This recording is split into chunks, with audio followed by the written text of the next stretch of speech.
American Health Journal, bringing you the latest information on medicine, psychology, diagnosis, treatment, and prevention. Major medical advances are made each week, and each week the American Health Journal keeps you up to date. Hello and welcome to this edition of the American Health Journal. I'm your host, Roger Cooper. Today's program offers the newest information to improve the quality of your life. First up, a special report on a breakthrough in heart disease prevention. We'll speak with a Nobel Prize-winning researcher about how to improve your heart health. Now on the American Health Journal. An amazing discovery has proven vital to cardiovascular health: nitric oxide. Our executive producer, Roland Perez, interviewed the winner of the 1988 Nobel Prize in Medicine on this recent discovery. At the David Geffen School of Medicine at UCLA, I had the opportunity to interview Dr. Louis Ignarro. Dr. Ignarro won the Nobel Prize in Medicine for his research into nitric oxide. And now he's using nitric oxide in exciting new treatments for heart disease that produce instant and dramatic results that may lower blood pressure and even reduce cardiac disease. Nitric oxide was a molecule I wasn't studying until the late 1970s.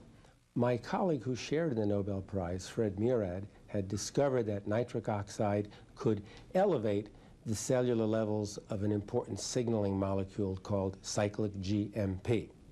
And we became interested in how this might occur.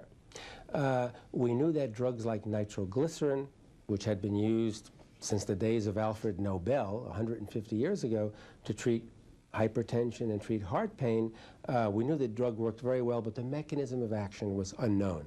So we thought that perhaps the nitro part of nitroglycerin might somehow be converted in the body to nitric oxide. And so we did some key experiments, and we showed that nitroglycerin can be metabolized, if you will, to nitric oxide in the smooth muscle of the arteries. And we then showed that nitric oxide was the active principle responsible for the vasodilating action of the nitroglycerin. So this is how we first started to look at NO, because we suspected nitroglycerin might work through a nitric oxide mechanism. And what this led to, very simply, was the recognition that nitric oxide is such a potent vasodilator in the body, and we couldn't understand why our body would have receptors to interact with an outside chemical like nitric oxide, unless our bodies made nitric oxide, but we didn't know about it. So we set out on a 5-year project. It turned out to be 5 years to try to find and isolate a nitric oxide-like substance in the body, and that's when we discovered that the arteries, the endothelial cells of the arteries, actually make nitric oxide, the same nitric oxide that's generated from nitroglycerin. Once we meaning the scientific community, appreciated the protective effects of nitric oxide in the cardiovascular system, the question asked was, well, how can we stimulate our own nitric oxide production? So many drug companies set off, and they're still working on this, trying to develop prescription drugs for stimulating nitric oxide production.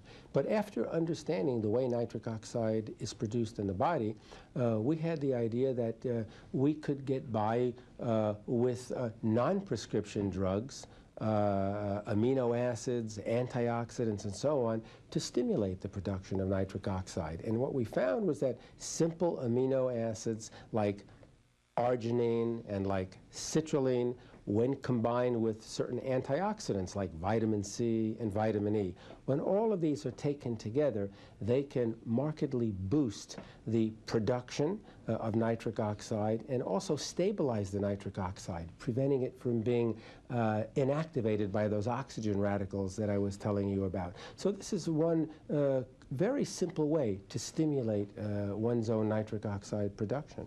But there are other things one can do as well. For example, it's well appreciated in the past few years now that exercise is the body's principal way to increase nitric oxide production. When you're exercising, you have increased blood flow. Your heart is pumping the blood faster through the arteries. This increase in blood flow through the arteries stimulates nitric oxide production by the arteries, and there's a marked stimulation. So the more exercise you do for the longer period of time, the more of this protective nitric oxide you're generating. And then thirdly, diet. Diet is so important because now it's well known that a diet that's rich in fats and lower in protein promotes oxidative stress. Oxidative stress, which can lead to diabetes, can lead to obesity, and most importantly leads to a deficiency of nitric oxide.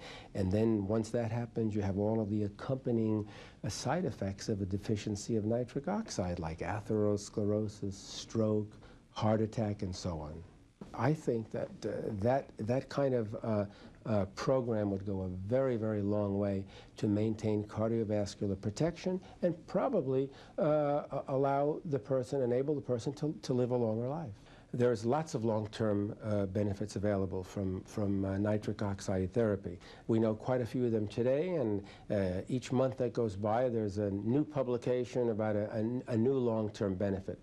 The long-term benefits in the cardiovascular system are very, very important. One would be to prevent an increase in blood pressure, or to lower the blood pressure once it's abnormally elevated. In other words, to treat hypertension, okay, to lower the blood pressure. Also, another long-term benefit would be to protect against the incidence of stroke and myocardial infarction.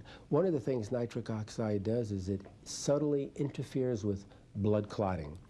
It doesn't just prevent blood clotting if you have an injury, but it does prevent unwanted blood clotting. Unwanted meaning you don't want blood clots to occur in the coronary artery to cause a myocardial infarction, and you don't want clots to occur in the cerebral arteries, which would cause a stroke. So when you have a normal, healthy endothelial layer in the arteries, the nitric oxide that's made will protect against the development of stroke and against myocardial infarction.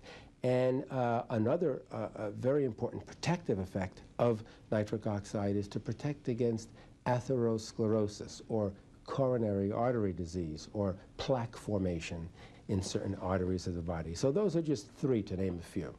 Dr. Ignaro's 5-year project investigating the role of nitric oxide has resulted in a new book that may change how cardiovascular disease is prevented and treated.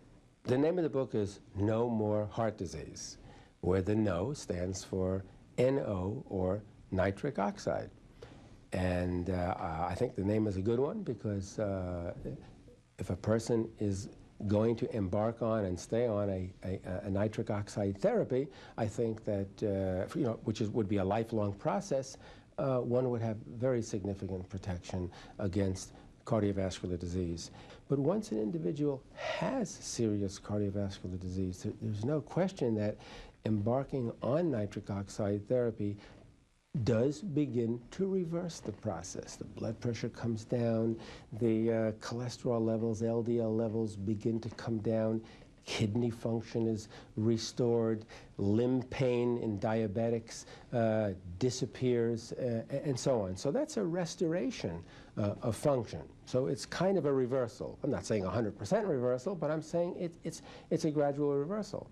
And of course, this has been going on only for 2 years or so. We don't know what's going to happen, 10 years from now. We essentially have just begun to scratch the surface, in my opinion, and in the opinion of the investigators working in this area. So there are many, many things to look forward to with regard to nitric oxide therapy and the possible prevention of other kinds of disorders outside the cardiovascular system. The main reason I wanted to write this book, it's very simple. I spent 30 years of my life doing research, making contributions to the discovery of a very important molecule, nitric oxide, that serves to protect the cardiovascular system against disease. Okay, put very simply, the lay public does not read the papers I publish in the scientific journals. How do I tell 2 billion people out there that this is what they should be doing to protect themselves against cardiovascular disease? And so one of the ideas was to try to write a book, a good book, perhaps a bestseller if I'm lucky. And perhaps with that as a start, I can begin to communicate with the people out there in the rest of the world to try to follow my plan for the development of cardiovascular protection and a longer life.